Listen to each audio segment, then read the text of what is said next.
Hey, hey, spooky fam. Thanks for joining me. We are here to discuss a little bit about what we do here. So, Swamp Witch Society, is it a cult? You decide. I myself am a true crime junkie. So, my name is Melody. I have been this way as long as I can remember. So, what I like to do is take a little bit of a deep dive into some of that dark history and bring it to you because Louisiana is rich in culture and stories and traditions. And that's all thanks to migration, Acadian influx of Dominican Republic and Haitian immigrants, African immigrants. So we have multicultural references here. And depending on what region of Louisiana you're from is going to depend on the stories you hear.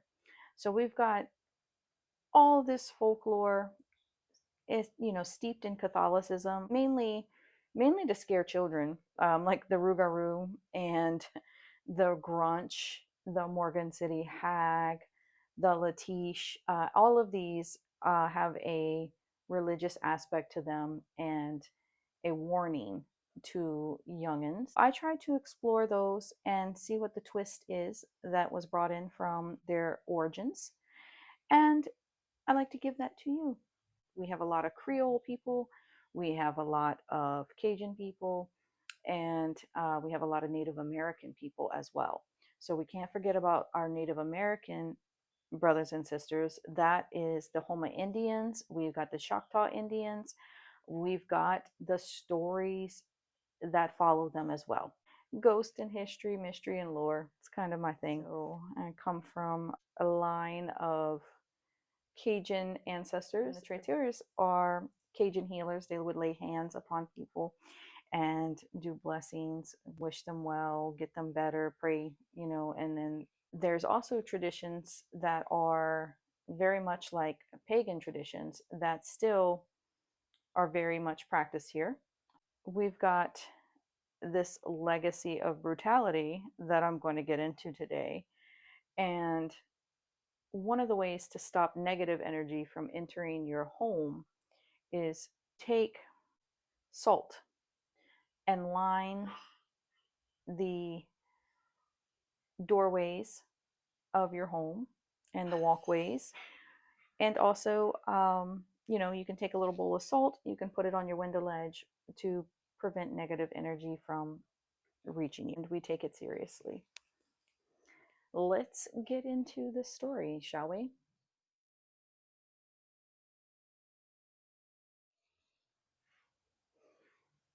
Today, we're going to take a deep dive into what is described as the ritual murders of Louisiana. Now, this was not centered in New Orleans. This happened in southwestern Louisiana between 1909 and 1912, particularly around Rayne, Crowley, Lafayette, and Lake Charles. And newspapers connected the crime to a supposed religious group called, you ready? The Church of Sacrifice. Don't go there on Sunday, wherever that is. Don't go. Jeez, put on a life song or something. I don't know. Just don't go there. And this was, involving a young black woman named Clementine Barnabette. So Barnabette was only about 18 or 19 at the time of her arrest. But what we do know is that the murders were real and victims were generally they were attacked at night while sleeping. Entire households, even children, were killed. And usually the weapon was an axe or a hatchet that was found at the victim's own property. Nearly all the victims in this story are African American.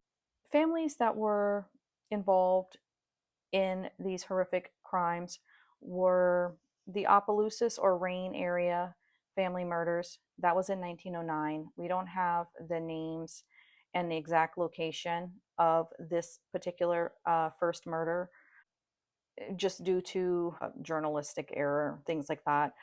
But We have the Byers family, which is out of Crowley, that they were murdered in January of 1911, and 3 members of the household were reportedly killed here. The Andres family near Lafayette, February 1911, a family of 4, they were murdered in their home. And the Randall family out of Lafayette, November 1911, 6 people were attacked. 5 deaths are reported, depending on the source, it may be 6. The Broussard or Warner household, which was in Crowley as well, January 1912, a mother and several of her children were killed. There was limited attention given to these Black families during the Jim Crow era, unfortunately. So, like the first murders in 1909, we don't have the names of those of that family, unfortunately. But Clementine Barnabette, she was, either 18 or 19 when she was arrested for the Randall murders. Investigators claimed that blood-stained clothing and human tissue was found amongst her belongings. Whew. Clementine, girl, get your ass saved, act right. It's not the way to do it. In April of 1912, newspapers announced that she had confessed to killing 17 people. Other articles attributed as many as 35 deaths to her or her alleged associates, because we know that Clementine probably didn't act alone in this. There's a church of sacrifice. There's going to be a group of people participating in this because there were so many murders. And some of these crimes were committed while Clementine was locked up. After being described as a self confessed killer of 17 people, Clementine Barnabette was indicted. Barnabette reportedly gave different accounts, though. So, among the claims attributed to her, either she spoke these words or the prejudiced newspapers may have contributed some of this wording. However, she belonged to a secret group. She possessed a conjure bag, which protected her from getting caught. Interesting. Killing people gave her supernatural power or immortality. Now, the one that I can believe is victims were being punished for disobeying the church.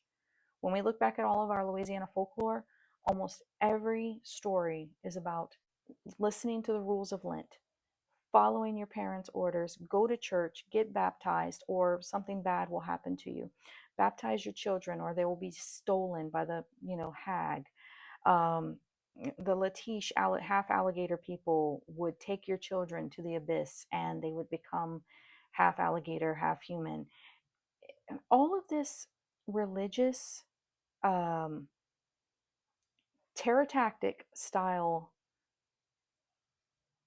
way of being was just, it's just disgusting. But it is part of the culture, it's part of the stories and the folklore. And, you know, other members helped select or kill the families, is another thought. Those statements may have come from her herself, but they could have been exaggerated or rewritten by journalists. And she was convicted of one of the Lafayette killings, and she was sentenced to life in prison at a Louisiana state penitentiary called Angola. Some later accounts say she was released after approximately 10 years, but there's no documentation of this. So the Church of Sacrifice, however, is described as an organization, sometimes connected with another group called the Human Five. 5 is regarded as a sacred number.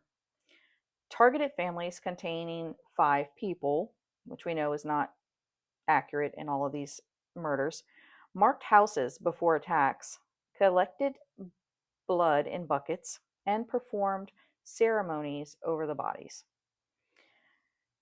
These people believed that murder would grant supernatural protection. I think it's just the opposite. Karma is a bitch. Jesus don't like ugly. The alleged organization was also linked to um, a Black religious congregation in Lake Charles, and more loosely to a New Orleans congregation that involved a violent confrontation in 1907. The serious problem here with treating Barnabette as a sole killer: first, the similar murders continued while Clementine, her father, and other suspects, they were imprisoned already. That suggests either multiple offenders, unrelated crimes being grouped together, or innocent people being blamed. Second, some murders she supposedly confessed to cannot be verified in local death records or contemporary reporting, but we see how well records were kept back in 1912, and it wasn't the best. Forensic science was extremely limited. Investigators could sometimes determine that a stain was human blood, but they could not perform DNA to verify. Finally, the suspects that were questioned within a deeply racist legal system, which is very true. Black defendants frequently received inadequate representation at this time and were vulnerable to false testimony and public pressure. So that is true. And there's another story, right out of New Orleans. So being that there's a tie to this other congregation out of New Orleans, um, there was some question as to whether or not this was connected to another set of axe murders in New Orleans. It's probably not. The two stories are frequently blended together. However, we don't have proof that it wasn't either. So the Axeman of New Orleans attacked people in and around New Orleans from 1918 through 1919, several years after Barnabette's conviction. But we do know, like we said earlier, she was working with associates. So we don't know if this is connected or not. We cannot prove either way. But many of the Axeman's victims, they were Italian or Sicilian grocers. The attacker often entered by removing part of the door, and he used the axe, or I should say, they used an axe belonging to the household. Would you just pick up your damn axe and your hatchets and don't leave them hanging around your house in the yard? Can we do that? Can we do that? Thank you. All right. Killer was never identified conclusively. That's the problem with this story. And the Axeman case gained a supernatural appearance because the letter attributed to the killer called the writer a demonic or outer worldly being and promised to spare homes where jazz was being played on the night of March 9th, 1919. So New Orleans responded the way New Orleans responds. There were crowded dance halls, house parties, and music throughout the city. The Axeman murders are not generally considered ritual killings. The famous letter may have been written by the murderer, could have been a publicity stunt as well. Real family massacres committed with axes, questionable confession and prosecution involving Clementine, a sensational cult narrative shaped by racism, fear of African American religious practices, and a fascination with hoodoo and human sacrifice. Between 1909 and 1912, Black families across southwest Louisiana were slaughtered in their homes. A teenage woman confessed. Newspapers announced the discovery of a human sacrifice cult, and the people accepted increasingly fantastic stories. But the killings continued, and evidence conflicted. No one has ever actually established who was responsible. I think that uncertainty makes this case especially haunting. So be careful of the organizations you enter into, and pick up your gardening tools, please. And stay safe, stay alive, and I'll see you next time.